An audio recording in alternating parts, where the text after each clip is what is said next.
Hi friends, എല്ലാവർക്കും lucky മാസ്ലോയിലെ മറ്റൊരു വീഡിയോയിലേക്ക് സ്വാഗതം. ഇന്നത്തെ വീഡിയോ ഇൻഷോട്ടിൽ ഫോട്ടോ കളേജ് എങ്ങനെ എഡിറ്റ് ചെയ്യുക എന്നുള്ളതാണ്. പിന്നെ ഇൻഷോട്ടിൽ നിന്ന് തന്നെ ഫോട്ടോവും വീഡിയോയും എങ്ങനെ എഡിറ്റ് ചെയ്യുക എന്നുള്ളത് പാർട്ട് 1ഉം 2 ആയിട്ട് ഇട്ടിട്ടുണ്ട്. കാണാത്തവരുണ്ടെങ്കിൽ ഒന്ന് പോയി കാണണേ. ഞാൻ അതിൻ്റെ ലിങ്ക് ഡിസ്ക്രിപ്ഷൻ ബോക്സിലും കൂടി കൊടുക്കാം. അപ്പോൾ നമുക്ക് നേരെ വീഡിയോയിലേക്ക് പോകാം. ആദ്യത്തെ പാർട്ടിൽ വീഡിയോ ചെയ്തു, രണ്ടാമത്തെ പാർട്ടിൽ ഫോട്ടോ ചെയ്തു. ഇനി നമ്മൾ ഇപ്പോഴത്തെ പാർട്ടിൽ കളേജാണ്. എങ്ങനെയാണ് ഇത് ചെയ്യുന്നതാണ്. ഇതിലൂടെ നമ്മൾ കൊളാഷൊക്കെ ഉണ്ടാക്കുക. ഇതൊരു ഫോട്ടോ ടൈപ്പാണ്. ഇതിൽ നമ്മൾ 4 ഓപ്ഷൻസ് ആണുള്ളത്. ഇതിൽ വീഡിയോക്ക് ലെങ്ത് കൂടുന്നതിൻ്റെ കാരണത്താൽ 2 എണ്ണം ഈ പാർട്ടിലും അടുത്ത 2 എണ്ണം അടുത്ത പാർട്ടിലായിട്ടാണ് ഞാൻ ഇടുക. നമ്മൾ ഒന്നാമത്തെ പാർട്ടിൽ നമ്മൾ ഇട്ടാൽ ക്ലിക്ക് ചെയ്യുക. അതിൽ നമ്മൾ ഗാലറി ഓപ്പൺ ആയിട്ട് വരും. അപ്പോൾ നമുക്ക് ആവശ്യമുള്ള ചിത്രങ്ങൾ നമുക്ക് എടുക്കാം. ഞാനിപ്പോൾ ഇതാ കുറച്ച് ചിത്രം, ഇതിൽ നമുക്ക് ആവശ്യമുള്ള ചിത്രങ്ങൾ എടുക്കാവുന്നതാണ്. കുറച്ച് ചിത്രം എടുത്തതിന് ശേഷം നമ്മളിവിടെ ടിക്ക് എന്ന ഓപ്ഷൻ ക്ലിക്ക് ചെയ്തിട്ടുണ്ട്. അതിനുശേഷം ഇവിടെ ഗാലറി എന്ന ഓപ്ഷൻ കണ്ടാൽ നമുക്ക് എന്തെങ്കിലും ചെയ്യേണ്ടിക്കല വരും. അല്ലെങ്കിൽ ഒന്നും വേണ്ട, ടിക്ക് കൊടുത്താൽ മതി. പിന്നെ ഉള്ളതാണ് ലെയർ ഔട്ട് എന്നുള്ളത്. ലെയർ ഔട്ട് ക്ലിക്ക് ചെയ്താൽ നമുക്ക് ഏത് ഷേപ്പിലാണോ ഇതിൻ്റെ ഷേപ്പ് മാറ്റേണ്ടിക്കൽ ഇതാ കണ്ടോ, അങ്ങനെയൊക്കെ വരും. ഞാനിപ്പോൾ ഒരു ഷേപ്പ് ഒരു ഇതെടുക്കുന്നുണ്ട്. ഇതാണ് ഞാനിപ്പോൾ എടുക്കുന്നത്. അത് കഴിഞ്ഞ ശേഷം നമുക്ക് ടിക്ക് കൊടുത്താൽ മതി. പിന്നെ അടുത്തത് ബോർഡർ എന്നുള്ളതാണ്. അതിൽ നമുക്ക് കൂട്ടുകയും കുറയ്ക്കുകയും ചെയ്യാം. അത് വെള്ള കണ്ട അങ്ങനെ വരുന്നതാണ്. രണ്ടാമത്തതും അതുപോലെ തന്നെ ഉള്ളതാണ്. നമുക്ക് കൂട്ടുകയും കുറയ്ക്കുകയും ചെയ്യാം. ഞാനിപ്പോൾ എല്ലാം കുറച്ചിട്ട് വെക്കുന്നുണ്ട്. പക്ഷേ ഇത് മാത്രം കുറച്ച് കൂട്ടുന്നുണ്ട്. അപ്പോൾ അതൊരു ഇത് കണ്ട് ഈ ഷേപ്പിലാവും. അത് നമ്മൾ ടിക്ക് ചെയ്ത് കൊടുക്കാം. പിന്നെ അടുത്തതാണ് ക്യാൻവാസ് എന്നുള്ളതാണ്. നമുക്ക് ഏത് ഷേപ്പിലാണോ വേണ്ടത് അതെടുത്ത് ടിക്ക് കൊടുക്കാം.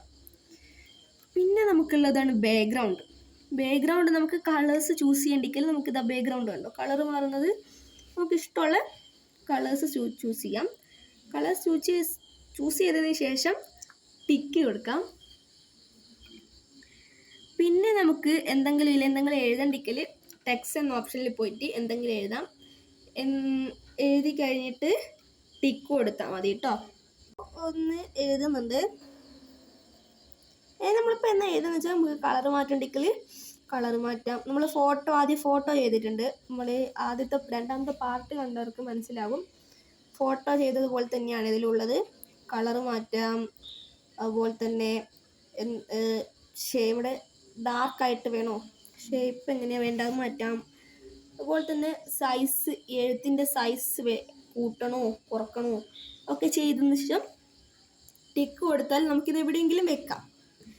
പിന്നെയാണ് നമുക്ക് ചെയ്യേണ്ടത് സ്റ്റിക്കർ. നമുക്ക് സ്റ്റിക്കർ എന്തെങ്കിലും വെക്കണം എന്നാവശ്യമുണ്ടെങ്കിൽ മാത്രം സ്റ്റിക്കർ ചെയ്താൽ മതി. പിന്നെ അടുത്ത ഫിൽറ്ററാണ്. നമുക്ക് ഏതെങ്കിലും കളർ ഫിൽറ്റർ ആക്കണ്ടെങ്കിൽ ഇതുപോലെയൊക്കെ ചെയ്യാം. ഒന്നും വേണ്ട എങ്കിൽ ഈ ഒറിജിനൽ ഓപ്ഷൻ ക്ലിക്ക് ചെയ്തിട്ട് ടിക്ക് കൊടുത്താൽ മതി. പിന്നെ അടുത്ത ഓപ്ഷനാണിത്. ഇത് നമ്മൾ കളർ ചെയ്യുന്നതാണ്. ഇത് നമുക്ക് ഏത് കളറാണോ വേണ്ടത് അത് വെച്ചിട്ട് ഇതിൽ കുറേ ഓപ്ഷൻസ് ഉണ്ട്. നമുക്ക് എല്ലാം ചെയ്ത് വെക്കാം. ഓരോന്നും വെച്ച് അതിന് ശേഷം എല്ലാം ചെയ്തതിന് ശേഷം മാത്രം ടിക്ക് കൊടുക്കുക. പിന്നെ ഉള്ളതാണ് എഫക്റ്റ്. ഇത് നമ്മൾ ഫോട്ടോയിലും പറഞ്ഞിട്ടുണ്ടായിരുന്നു. നമുക്ക് എഫക്റ്റ് വേണ്ടിക്കൽ ഇതുപോലെയൊക്കെയാണ് ഉണ്ടാവുക. ഇതിൽ ചിലതൊക്കെ ഡൗൺലോഡ് ചെയ്യണം. ഇതൊക്കെ ഡൗൺലോഡ് ചെയ്യണം. അപ്പോൾ അതിലോട്ടൊന്നും ഞാൻ പോകുന്നില്ല. അപ്പോൾ നമുക്ക് എഫക്റ്റ് വേണ്ടിക്കൽ മാത്രം എഫക്റ്റ് കൊടുത്താൽ മതി. അല്ലെങ്കിൽ ഒറിജിനൽ ഓപ്ഷൻ ക്ലിക്ക് ചെയ്തിട്ട് ടിക്ക് കൊടുത്താൽ മതി. പിന്നെ അടുത്തതാണ്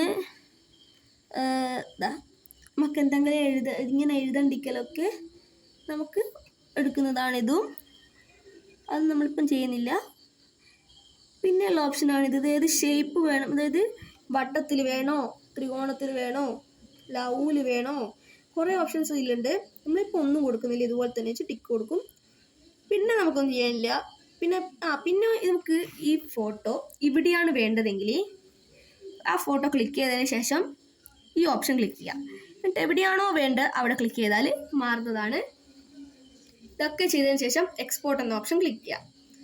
അപ്പോൾ നമ്മളെ ഫോട്ടോയുടെ ഡൗൺലോഡ് ആയിട്ടുണ്ട്. ഇത് ഫോട്ടോ ഡൗൺലോഡ് വേഗമാവും. പിന്നെ നമ്മളിനി അടുത്ത പോവുകയാണ്. അടുത്ത നമ്മൾ അതിൽ തന്നെ പോയിട്ട് നമ്മൾ രണ്ടാമത്തെ ഓപ്ഷനാണ് ചെയ്യുന്നത്. രണ്ടാമത്തേൽ നമുക്ക് ഇഷ്ടമുള്ള ഫോട്ടോസ് ഞാൻ സെലക്ട് ചെയ്യുന്നുണ്ട്. നമുക്ക് ആവശ്യത്തിനുള്ള ഫോട്ടോ സെലക്ട് ചെയ്യും. ഞാൻ ആവശ്യത്തിനുള്ള ഫോട്ടോ സെലക്ട് ചെയ്യുന്നുണ്ട്. അപ്പോൾ ഇങ്ങനെയാണ് വരിക.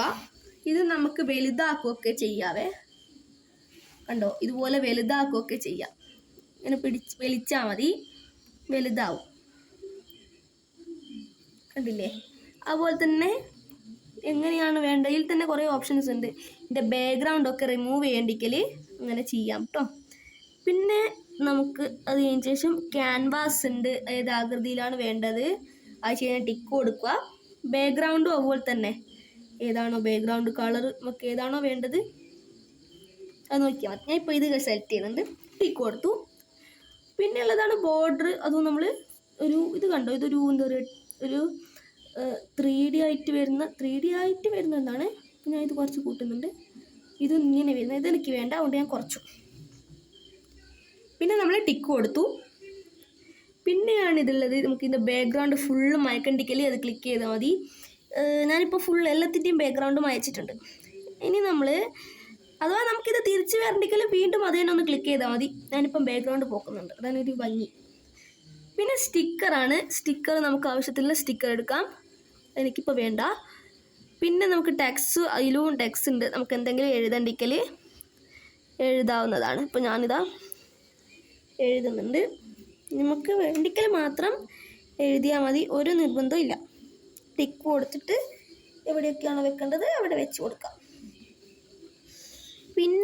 പിന്നെയാണ് ഫിൽറ്റർ. ഇതിൻ്റെ കളർ മാറ്റണ്ടിക്കൽ നമുക്ക് കളറൊക്കെ മാറ്റാവുന്നതാണ്. ഒന്നും വേണ്ടെങ്കിൽ ഒറിജിനൽ ക്ലിക്ക് ചെയ്യാം. പിന്നെ ടിക്ക് കൊടുക്കുക. അപ്പോൾ ആദ്യം പറഞ്ഞതുപോലെ തന്നെയാണ്, എന്തെങ്കിലും എഴുതണ്ടിക്കൽ അത് ചെയ്യാം. അതുപോലെ തന്നെ നിറത്തിൻ്റെ തന്നെയാണ് ഇതും, എന്തെങ്കിലും ചെയ്യേണ്ടിക്കലും ചെയ്ത് ടിക്ക് കൊടുക്കുക. പിന്നെ നമുക്ക് ഇതിലെന്തെങ്കിലും ഫോട്ടോ ആഡ് ചെയ്യേണ്ടിക്കൽ ഒരു ഫോട്ടോ സെലക്ട് ചെയ്തിട്ട് കൊടുത്താൽ മതി. ഞാനിപ്പോൾ ഒരു ഫോട്ടോ വെറുതെ സെലക്ട് ചെയ്യുന്നുണ്ട്, ഇതാ അതിവിടെ വരും. നമുക്കിവിടെ കണ്ടെങ്കിൽ വെക്കുകയും ചെയ്യാം. എന്നിട്ട് ഇതൊക്കെ കഴിഞ്ഞതിന് ശേഷം നമുക്ക് എക്സ്പോർട്ട് കൊടുത്താൽ അത് ഡൗൺലോഡായി കിട്ടും. അപ്പോൾ ഇന്നത്തെ വീഡിയോ ഇത്രയേ ഉള്ളൂ. അടുത്ത പാർട്ടിൽ നമുക്ക് ബാക്കി 2 കൂടി ഇട്ട് കാണാം. ഈ വീഡിയോ എല്ലാവർക്കും ഇഷ്ടപ്പെട്ടെന്ന് കരുതുന്നു. എല്ലാവരും ഒന്ന് സബ്സ്ക്രൈബ് ചെയ്ത് സപ്പോർട്ട് ചെയ്യണേ. ലൈക്ക് ചെയ്യാത്തവരുണ്ടെങ്കിൽ ലൈക്കും ചെയ്യണേ. നിങ്ങളുടെ അഭിപ്രായങ്ങൾ കമൻറ്റിലൂടെ അറിയിക്കൂ. ഷെയർ ചെയ്യാൻ മറക്കരുത്. അടുത്ത വീഡിയോയിൽ നമുക്ക് വീണ്ടും കാണാം. അതുവരെ ബായ്.